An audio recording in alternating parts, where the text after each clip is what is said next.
Now I wanted to capture this on camera just so in case you are planning on doing something like this also. So this is a fence wall, right? And they are trying to prevent rising damp.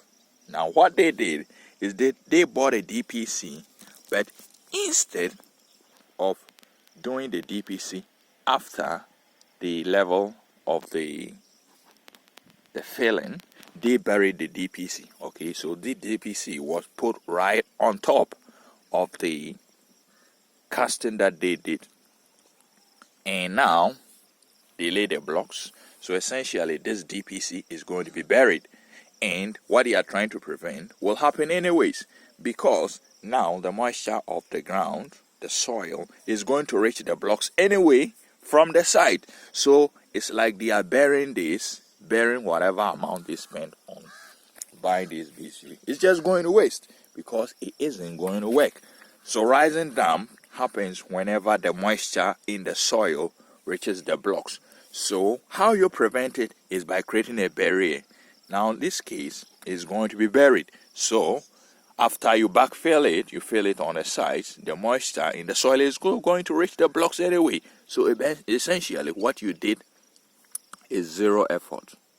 Okay, so this is what happens when people try to do something without researching into it, right?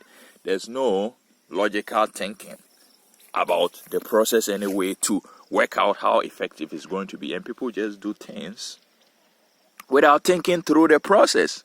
So this is going to be waste. This whole process that they have done, after they bury it and they put the moisture, they put the soil to the side of the wall. When they do the backfilling, the moisture is still going to reach the blocks anyway, and all of this is going to go to waste. This is essentially throwing away your money. Don't do this. You need to lay your blocks. So after the ground level, where there will be no moisture reaching the blocks, that's where you lay your DPC. That's where the DPC go. Okay, you only lay DPC on the casting if it is on top of your foundation, which is already above the ground level. But when it's going to be buried, putting DPC isn't going to do anything. You might as well have not used a DPC in the first place. So this all is going to waste. Don't do this.